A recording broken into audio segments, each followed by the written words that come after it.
Hey guys, Saf here with another Raid Shadow Legends video, and it is the end of the year, which means it's time to do some recapping on what has happened in Raid Shadow Legends in 2023. And one of the big things we get every single month are Fusion Champions. This is some of the best access to legendary champions for any player in the game.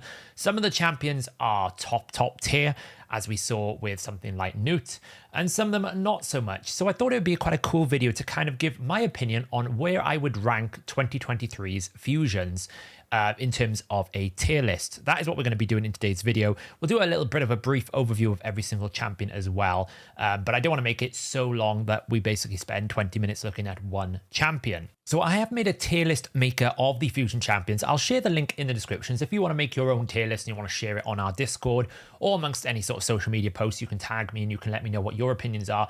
And of course, let me know in the comments below what you think of my tier list here. Have I got any of them wrong? Have I misplaced people?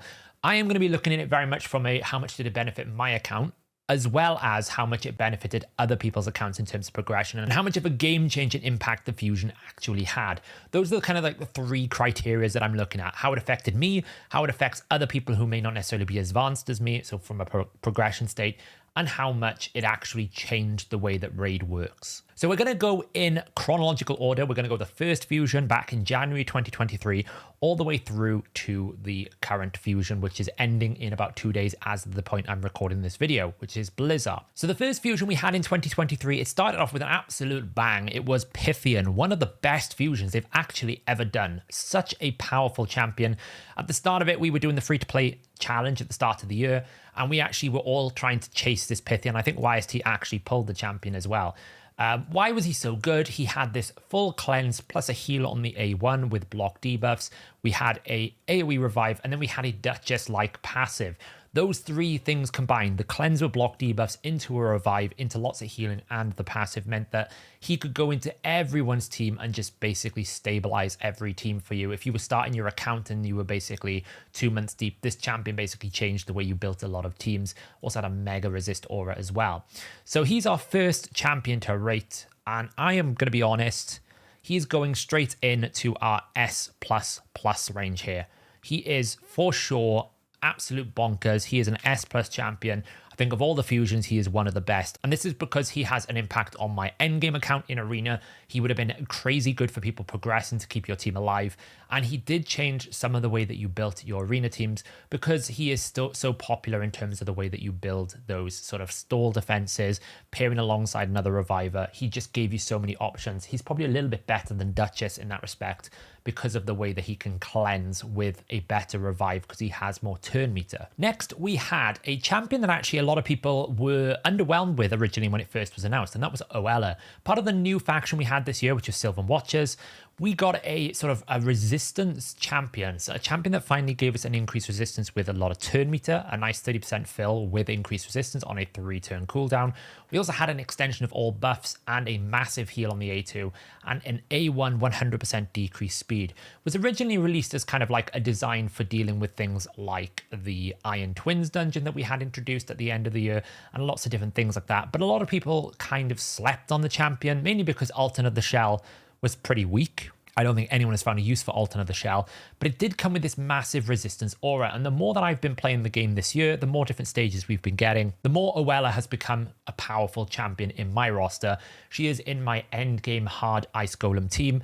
I use her a lot in my Doom Tower climbing team, just because the resistance buff helps you keep your champions from getting debuffs. It helps keep your team rolling. I actually don't use a reset Kymar team because I don't have a Kymar, so my team is Uko with Oella, and the two of them combined basically keep my team flowing and alive.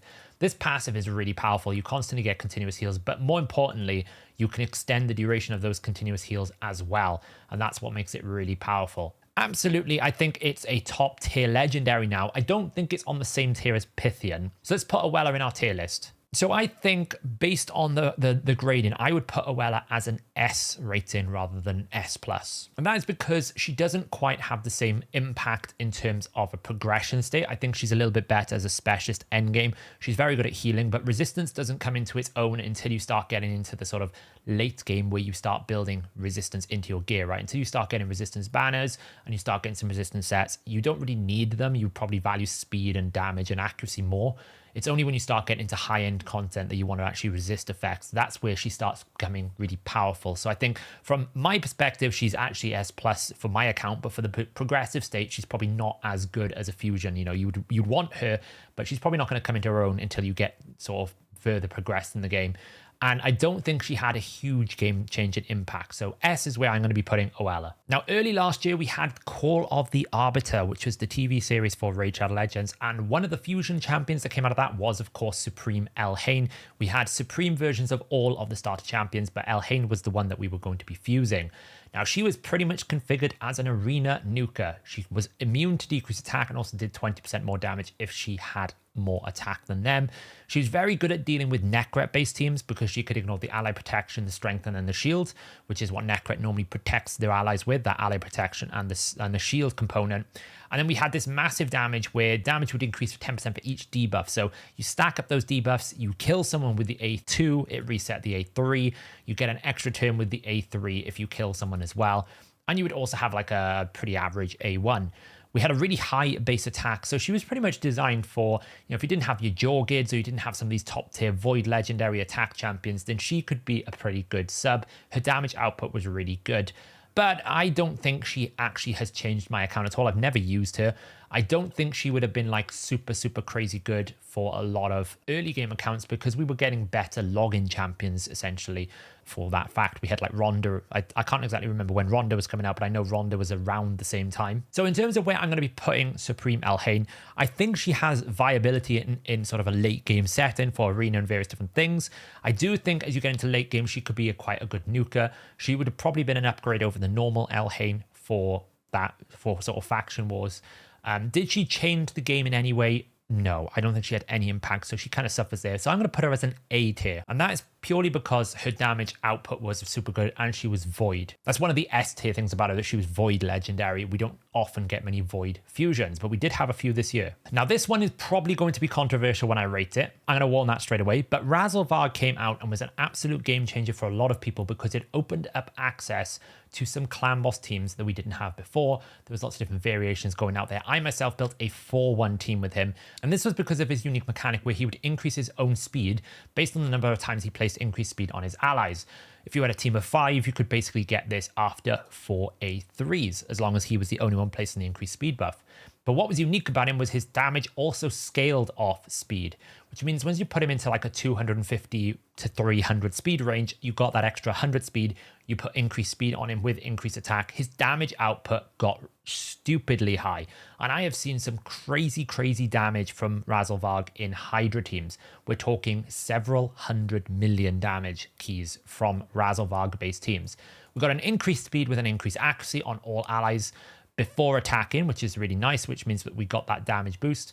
We also had another AoE which placed Leech, really great for a clan boss traditional or sort of any sort of type of team there we want to heal. And then we had an A1 which basically filled his turn meter by 5%. He has viability endgame in both Hydra and Finite Hard because he also has an aura, which is really cool. Going fast in Finite Hard is the key thing, and the fact he's a triple hitter, it made him one of the better options for that setting. From a progression point of view, it unlocked Clan Boss, so he is quite good, but I don't think he's S+. And the reason why I don't think he's S+ is because I don't actually use him that much anymore in my endgame account, and I think there are better alternatives to him in Finite Hard. I think there are better alternatives to him in Hydra as well. That doesn't mean he can't be top tier. It just means for me personally, I don't think he is. So I'm going to actually rate him a little bit low. And I know this is going to be controversial. And I imagine a lot of people will say I'm totally wrong about this. I'm going to rate him as an S. I think he is not anywhere near as good as Pythian in terms of the overall viability because I don't think he can go into every team and just make the team better. I think he absolutely has endgame viability. I think he did unlock Clan Boss for a lot of people, but you still needed like a Demitha to go with that team. You still needed a Man-Eater to go with that team, right? He didn't make it so that that Clan Boss team could work. It wasn't like if you pulled a Tower or a Man-Eater or a Demitha, all of a sudden your options opened up.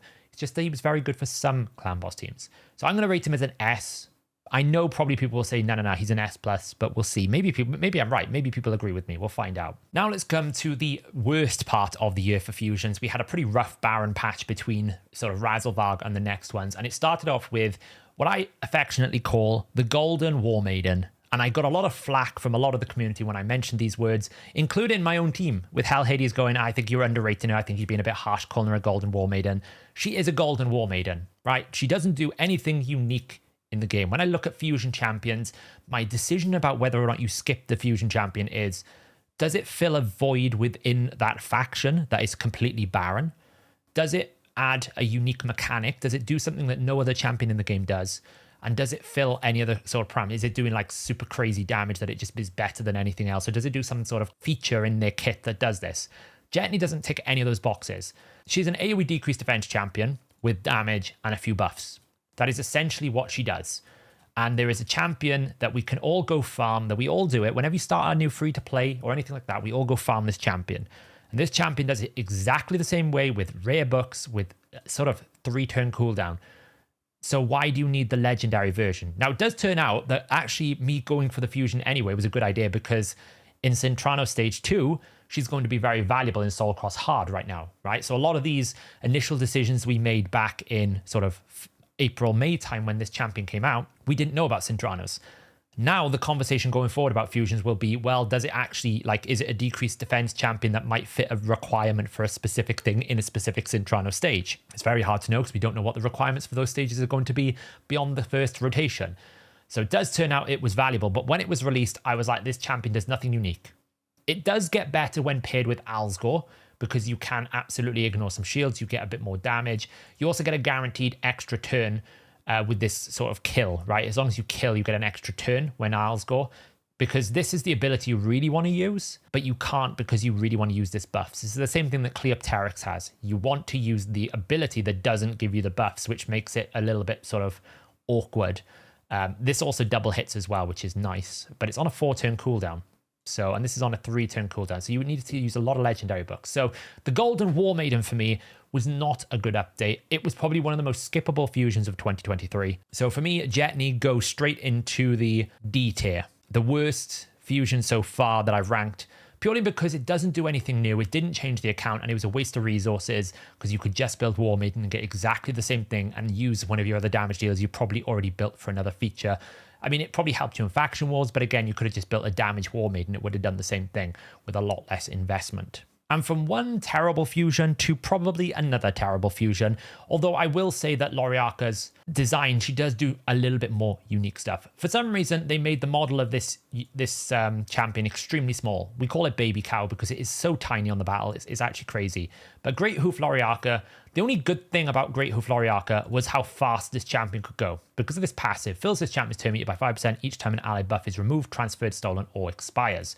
So she would basically get a lot of turn meter because you could use this 3-turn cooldown to fill turn meters allies by 20%. And also you had a fill of turn meter by 10% for each decreased resistance she placed here. And you also had some stealing of buffs on the A1. So you went really fast with Great Hoof Loriaka. The main problems with this champion was you didn't cleanse when you placed block debuffs. So if there was a block buffs out, this did nothing apart from fill turn meter. Decreased resistance is still quite a low value debuff in the game because essentially you need increased accuracy or an accuracy requirement to place the decreased resistance to begin with. And then if you build your team around decreased resistance, if you get 3% or you don't have that debuff up anymore, then you kind of lose the efficiency of it. And that's all the champion kind of did. It was a little bit too one-dimensional. So very much like Jetney, I'm going to be putting this champion right in the D tier of fusions. I think this Great Hoof Loriaka, I think many people would argue was the worst fusion. At least Jetney did decreased defense, for example. I think most people would say Loriaka was probably the worst fusion. I'm a bit more fond of Loriaka than Jetney, just because it's nice to have a champion that like fulfills its requirement. It goes fast, it plays decreased resistance, it steals buffs. It's kind of cool. But I do agree, not the craziest when you look at the strength of the other fusions. And now comes probably what was the most stressful 2 months of people's lives in 2023 when it comes to Raid. We're starting with the biggest fusion we had in a while, Gnut. This champion absolutely qualifies as a game-breaking, massively changing champion because of this ability. He attacks one enemy 3 times. Each hit not only destroys the target's defense by 3%, actually does it by 5%, just a game bug. Each hit also heals the champion by 30% of the damage dealt, but it's enemy max HP. So you do 30% of the boss's HP on a 4-turn cooldown. You do have an AoE weaken, AoE decrease attack and counterattack, which makes him amazing for progression states in Clan Boss. Pretty much that's what you want. You want decreased attack on the enemy with weaken. That means all you have to do is bring a decreased defense and a poisoner, and your sort of standard Clan Boss team that's not an unkillable one now has enough to stay alive. He's also defense based, which means he's easy to keep alive. He has this passive where he will always deal 100% damage when counterattacking. The A1 is a 100% chance of decreasing the target's turn meter by 15%. So if you're doing finite normal, you don't need Allure anymore. This guy can do it for you. And if the target's meter is not decreased, what does he do instead? He places freeze. It makes him the best finite hard champion in the game as well. So we have probably the best boss killer in the game in terms of individual single target killing. Yes, Acrizia is all max HP, but she can't do 30% in one ability. She's capped at 20%. He has more in one ability. So his one-shot killing potential is higher. You've got pretty much the best finite champion with freeze and decreased turn meter. You've got a great progression state. He is an absolute monster. Even his aura was 80 in all dungeons. This champion absolutely qualifies as a meta-defining, game-changing champion in PvE. I use him in loads of places. He's in my Nightmare Hydra team. He's in my Finite Hard team when I eventually use that. He goes straight in at S+. He's probably... It's fair to say he's probably the best fusion of 2023 for me so far. Of the list that I'm doing, I think he will be the best out of all of the champions in this list. He is absolutely monstrous. And next up, in the 2-month stressful, we followed that up with an Emic Trunkheart, and I think this was a hybrid fusion as well, so it was even worse. Emic Trunkheart was probably the most unique fusion that they've added this year because of the way that his things combined. So we had a taunt champion. There's only still about 5 or 6 taunt champions in the game. Places it on himself for 2 turns and a shield on himself as well. The value of the shield is based on his max HP, but he also did AoE unkillable on a 4-turn cooldown for 2 turns. This was game-changing for anyone trying to do Clan Boss. Absolutely unlocked. You didn't need man-eaters anymore. There was a way to do it with unkillable. You could pivot it with Emic Painkeeper. You could do Emic Demither. You could do Emic with another block damage champion. There were so many different options you could do to make this work with Emic. Absolutely game-changing. The taunt as well, we've now discovered is one of the best solutions for Hydra. I use him in my Hydra Brutal team. It basically disables the consumption mechanic because the taunt is always up when I use it with White Dryad Nia. But that's not the only thing he did. He also attacks all enemies, placing a shield on all allies. So we now get an AoE shield, but we also decrease the cooldown of all allies except this champions by 1 turn on a 3-turn cooldown. So we're getting a Renegade style effect. Very powerful on a 3-turn cooldown. The A1 got hard nerfed in test server, so we kind of ignore what the A1 does. I mean, it increases the value of shields, but it's such a puny amount, it doesn't do anything. So his A1 is kind of useless. You don't really ever want to use it. And then the passive was really good for PvP. When attacked while he's under shield, he has a 50% chance of increasing the cooldown of a random skill on the ally by 2 turns. And whenever an ally drops below 20%, increases the damage they deal by 20%. It's actually quite difficult to enable that in a Clan Boss setting because there is a lot of healing and shielding and various different things. It takes a while for the boss to actually finally start killing you. So that's not ideal because ideally you'd want it to be like 30% just so you can give yourself a little bit of a barrier. But you can get a lot of damage out of this. And this passive for when you've got taunt up, if you can protect the taunt, it becomes very frustrating because every time you attack him, you will lose your abilities and you can't not attack him because he's got taunts. As long as you can protect the taunt, very good. I run him in a protection set. He is in my endgame Nightmare teams. He was in one of my best Clan Boss keys. He opened the doors for Clan Boss to many allies. A lot of people were a little bit like, is he actually that good? He's a bit difficult to make work with his A3 and A2 together. It was quite difficult to speed tune to get the different combinations with Painkeeper and everything else. But I absolutely think this guy, along with Newt, goes straight in at S+, probably tied with Pythian. I think it's still Newt as the best, and then I think it's Pythian and Emic on the same par together, but they qualify for all 3 parameters. Endgame viability, 100%. Progression, got into Clan Boss, amazing. Also, did he change the meta? Yes, because he's redefined how you can build some Hydra teams. So we've got those 3 parameters, S+ for sure. Now, I think this champion is the most misunderstood and underrated fusion of 2023. And the reason why I say that is I think many people were tired after Newt and Emic. They didn't really want to do another fusion, so they were looking for any reason to make this fusion not as good so that they could skip it. which is, you know, some people might say that, oh, I'm misreading that and I'm mischaracterizing people's. I feel like that's what the community were doing. They were trying to find a reason not to do the fusion because they were tired of doing a fusion. But Islin, since I've been playing Cintranos, I've tried him in Hydra, is absolutely top tier and probably one of my favorite fusions of 2023 because he cannot die. This passive is absolutely insane. Whenever this champion is attacked, heals himself by 1% for every 500 defense he has, and he will heal all other allies that are under ally protection by 30% of that heals. So you scale up his defense, and then he will heal himself based on his max HP, and then that heal will spread to everyone else. But what it means is, if you don't put ally protection out, every time someone attacks you, you generally heal more than the damage you take. The only way he dies in Hydra for me is if the enemy consumes him. I've put him in solo runs in things like Doom Tower Waves, and he just doesn't die. We put up this A3, which gives us a increased defense on himself and a massive shield, and it also gives him counterattack. He counterattacks with A1, which also can provoke, and then he has this A2 as well, which places an AoE 100% decreased speed, and also a chance to decrease all enemy buffs by 1 turn. So his Hydra viability is really good. This provoke, when you scale it up, is around about an 80% success rate when you add up all the different conditions, because it's each hit, and then you put in like, maybe you have like fearsome presence or various different things. This ends up being around 80% chance whenever you A1. This is great. AoE decrease speed is one of the most valuable things in Hydra, and also decreasing the enemy buffs is often quite handy for things like when a continuous heal gets stolen, or when the Suffering Head puts the Reflect buff up, or when the Wrath Head gets his Vengeance buffs. It comes with a Reflect damage and a block debuffs. You can reduce those durations, and it really does help. Absolute crazy champion. He also has an Axii aura of 60, which is pretty good. I think this guy was great. I do think people were trying to find ways to make him not as good.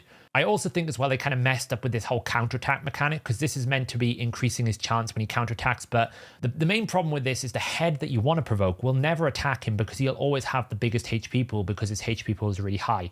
The head attacks when provoked the champion with the lowest HP, so you're never actually going to get the counterattack. So they did kind of mess up that design. But I absolutely think like he's in my Hydra hard team, so he has endgame viability for me. He's very good in a lot of Cintrano stages for being a base for your team. He either can solo things or you can just keep your team alive, where sometimes you don't have access to healers. He's very good. I'm going to rate him as an S champion. Now, I know a lot of people might say he's only an A. For me, I think he's an S because of the viability he brings to keeping your team alive. I think from a progression basis, if you were building a team and you needed someone to carry your team, that A3 plus the healer is a great source of protection for you. Provokes are very good as well for making sure that your squishy champions in your team are not dying. Has endgame viability. I don't really think he changed the gameplay, which is probably why he's not S plus for me. But I absolutely think he was significant enough, especially with Cintranos, that I'm noticing that he is worthy of that S ranking. Now we come to everyone's lovable Panda. This guy looks better than he actually is in terms of a champion. I don't understand the design philosophy of Bambus. I'm sure there'll be people that tell me in the comments, oh, but he's really good for this and he's really good for that. But I don't really think he's good at anything uniquely. I don't think he's better than anyone else. I think he can make things happen, but I don't think he's your go-to option for many different things. He has this unique mechanic where he puts himself to sleep every single time he attacks. He also will then take 50% of any of those debuffs and transfer them to himself. And when he wakes up, he transfers all those debuffs back. Now, it can work in some things like Dragon sort of 10 hard and various different things. I know Nubraids did a pretty good success with it. I know people use him in Hydra a little bit. I just think his kit is too complicated to be worth investing in. Right, I just think it's too complicated. We do get a decreased speed in terms of an AoE here. There's a 40% chance of placing a 30% decreased speed for 2 turns. But I could literally just bring Islin and give myself a 100% chance. Or I could bring someone like a Suzerain Catone and give myself just a much better consistency, because then I get AoE decreased defense and weaken with it. There are better options for decreased speed. If I want, I can just bring Sylar into Hydra, and that gives me decreased accuracy and decreased speed on a guaranteed AoE chance. And I can also run like a provoke set or a hex set with those as well, because it's full AoE. He did bring the Enfeeble debuff, which appeared with Shogun Boss as a guaranteed. The problem was you couldn't place it on bosses. It wasn't protected. It would be a sheep mechanic. Nobody can really use it for much success at all, if I'm being honest.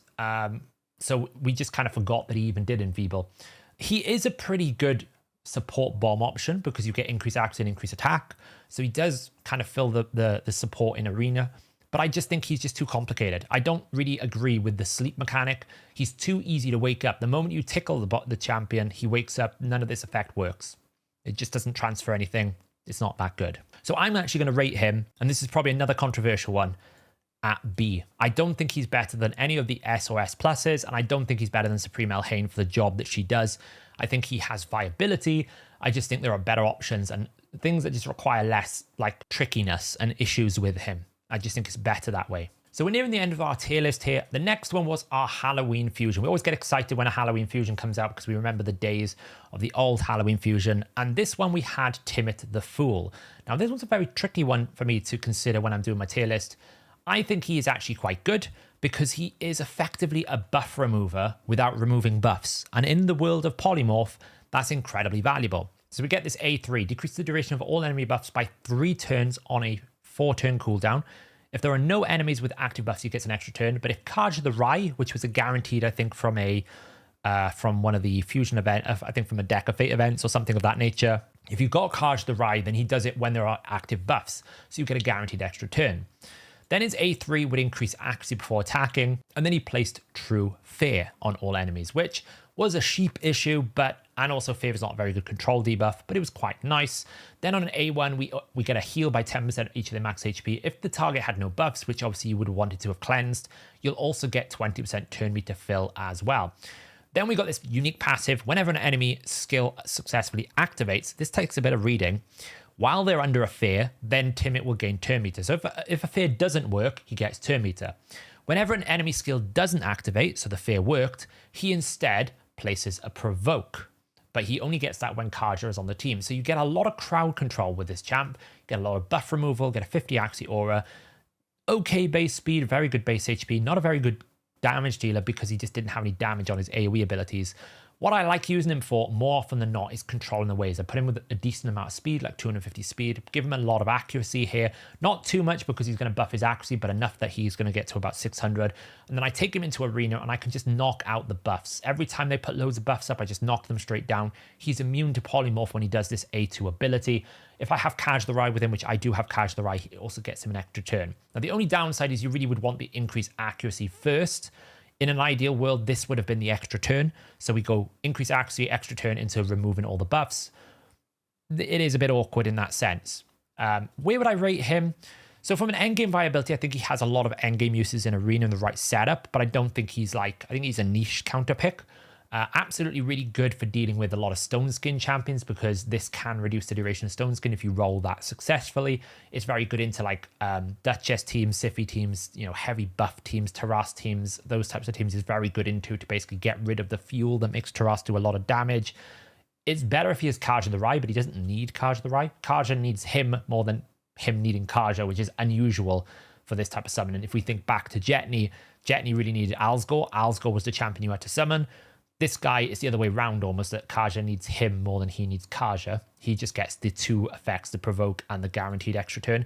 He might get that extra turn anyway if he removes all the buffs. So he does have that. In terms of a mid game, I don't think he probably helped a lot of progression, but sometimes having an AoE True Fear with increased accuracy is very good, but it is on a 4-turn cooldown. I'm going to rate him at around about A. That's where I'm going to put him. I don't think he's on any tier similar to Islin or Razelvarg, but I don't think he's as bad as Bambus in terms of setting up the team. He's much easier to use, and I don't think he's as sort of worthless as Loriaka and Jetney. So I think I'm going to put him as A. I think he does his job very well. It's just not many places where you need him to do his job, and I think that's why he doesn't get any higher on my tier list. Next up, we have Uge the Worm Eater. Now, this champion is going to get a rework or an adjustment to this passive in the new year. Because of the way that it was interacting on test server and lots of different testing from content creators, they have come out and said it's going to change. But the unique thing about Uge was this passive. Whenever an enemy is revived, it instantly activates as Earth Puncture. Earth Puncture will attack all enemies with a 100% chance of removing all buffs from all enemies, then placing Weaken. So it's an excellent counter to things like Duchess. Duchess revives, she normally has Stone Skin on, everyone's got a Veil. How do you kill anyone if you don't have an AoE? You can't because everyone's protected. So he would come in and remove the Veil buff, get rid of it straight away. So you can then go and re-kill. Very good for that kind of job. If an enemy is revived by a champion from the Lizardmen faction, effects of the Earth Puncture cannot be resisted. So a lot of people were suggesting that's a great counter to things like Pythian. I think it was a better counter to Mighty Uko, who plays block damage, for example. The passive effect will only activate when an enemy is revived using an active skill. Now, this is what's going to change. They're going to change this in the new year so that it works on some passives. But I don't think it's going to work on Marichka, but it's going to work on things like Lydia's revive. So we don't really know the full details of that, but it is going to change. Instantly activating Earth Puncture will not place the skill on cooldown if there are multiple champions, all that kind of usual stuff. But what he was also really good for is he placed increased accuracy on all allies, then gave the desirable buff for those champions. So if a champion was an attack-based damage dealer, they got increased attack. If they were built with defense, they got increased defense. If you were trying to stay alive, you get the defense buff. If you were trying to do damage, get the attack buff. You get what you want. And we also have this A1, which originally I didn't give much credence to, but actually it's very good. Attacks one enemy, has a 100% chance when you book it of stealing a random buff, and also placing block buffs on an enemy 2 turns. So if you put up like counterattack on him, he's very good in Hydra because he can just keep plonking block buffs out on all the different enemies. So actually quite unique, and he qualifies as one of those champions where I go, look, he does something that not any other champion does. This A2 and passive combination is great into targeting those heavy revive teams so that they can't keep power reviving. So actually a decent team.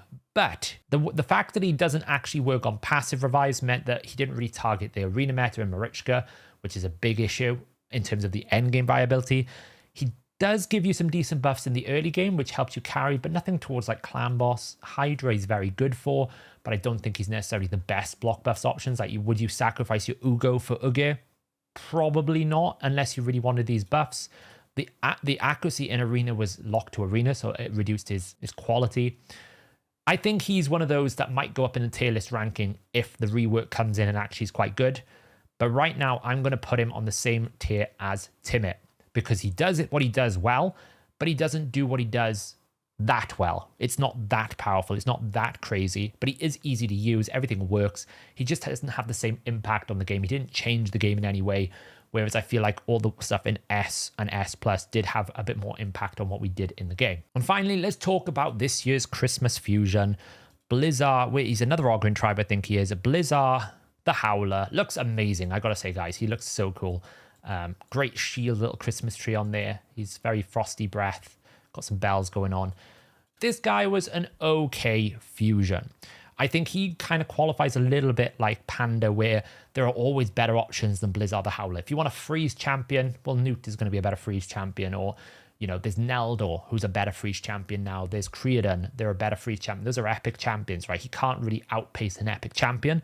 He does have this unique effect where whenever an enemy tries to place a freeze, he instantly transfers that back to the enemy. So everyone was thinking, oh, great, he's a Torment counter. I thought this as well. The only problem is, when you remove the freeze on this A2 ability, he then places increased defense and ally protection without block debuffs. So you've countered the Torment and then frozen all your team again, which is not great.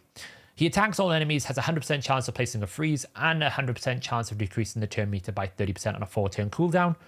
It's okay, but it's a long cooldown, so you can't really depend on that in Finite Hunt.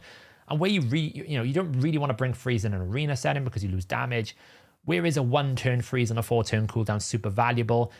I don't know. I think your Carl, which is a guaranteed champion you get from the clan shop, so you don't have to pay for it, you don't have to do much investment, is a better champion for freezing there because he also has a single target 100% turn meter steal. He brings damage. He does lots of things, right? There's always a better option than Blizzard, I find. You do have an A1 attacks 3 times at random. Each hit has a 40% chance of freeze, 50% here.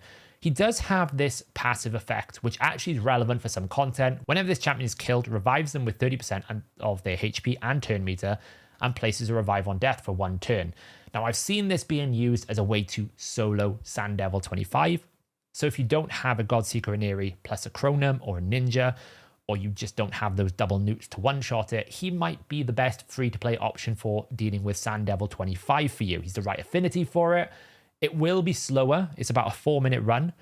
Credit to Biohack, by the way. I will put a link to his video in the description of this for discovering that tune. I think he managed to do it in around about 3 minutes 55. Solo with food, it might be your best option. It's never going to beat the pace of a 5-star Godseeker Iniri with Ninja, or even a 3-star Godseeker Iniri, because I can do that in about 2.5 minutes. My team does it in about 1.5 minutes to 2 minutes tops. So it's never going to be that time. But if you don't have those options, he's actually pretty good for it. He's okay for finite hard. I just think the epic champions are better. For example, if we look at Neldor here, he's a new high elf epic. I'm trying to get my hands on him. Whenever an ally places a freeze, he has a chance of attacking with his default skill. So if you're using a Newt, Newt places a freeze every single time. So you have 3 times 30% chance. And when he attacks, he has 3 times with a 40% chance of placing a freeze debuff. So yes, it's a 10% less chance, but because of this counterattacking, if you have multiple freeze champions on your team, say like you're running with a Creodon and a Newt, there's a very high possibility he's going to produce more freezes. He also has a 4-hitter that helps you defeat the shields better. And you also have a decreased speed and he heals on this A3 as well. So he's just a little bit better, in my opinion, for setting up your finite hard team. Also the same with Creodon. He has a triple hit A1, which is a 35% chance, so it is weaker, but he also has another double hit here, which is a bit better at a 65% chance, and he has increased speed with a turn meter fill. So he helps the team more. He also gains 5% turn meter every time a freeze debuff is placed by himself as well, so he's going to power back around to his abilities. So Blizzard is a great option. I just think there are better options, but he's actually not a bad champion. So the final ranking for Blizzard, I'm also going to put him at A. And the only reason he gets A is because he can help you in Sand Devil 25 if you don't have a Ninja Chronum. That is the only reason why he gets an A from me. Otherwise, he'd be down in B. He actually has endgame viability for people who don't have many options, and you can use him in finite hard, but he's not game-changing enough because he doesn't actually do anything better than anyone else. So that's my final tier list. I think the best fusion of 2023 is by far is Newt. I think he's had the most impact in the way that people build teams from all through progression. He helped early game accounts. He's the best single target boss killer ability in the game because nobody can do that much damage in one ability. I think he is crazy for finite hard. If you have 2 of him, you basically kill every boss in one rotation. It's so nuts. 2 Newts is like pinnacle damage dealing. Then we have Pythian and Emic. I think those are close together. They do different things, but I think they have the same level of impact. All 3 of those are getting used in all of my endgame teams. I think they would also get used in all early to mid-game teams, and I think they also redefine how you would build a team. Then we have the S tier, which is Rabbit, Razelvarg, Islin, and Oella. Islin is a personal favorite. Some people might think I've overrated him. I actually think he is worthy of that S because he just cannot die. He can solo content you would normally struggle with. I absolutely think Oella is one of the best healers in the game. And I think Razelvarg is one of the best damage dealers and also gave you access to clan boss teams not previously created before. Then we have the A tier. These are champions that essentially work, but they're not necessarily redefining the way that they do it in the way that they are. Like Supreme Elhanan is a great damage dealer, but she's not the best damage dealer.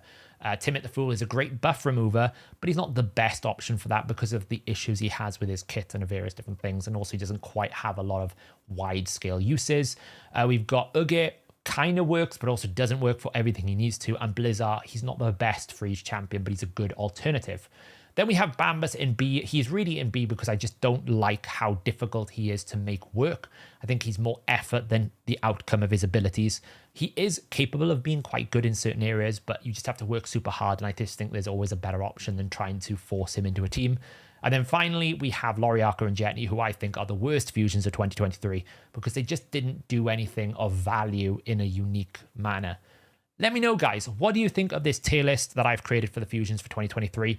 Hopefully in 2024, we get more of the SA tiers and the S plus tiers than we do the Jetney tiers. I don't mind complicated champions like Bambus, but please make it make sense. Like Sleep that can be woken up from. That's just a really bad combination in my book. Hopefully we get some more creative ones. We will absolutely have one probably in January.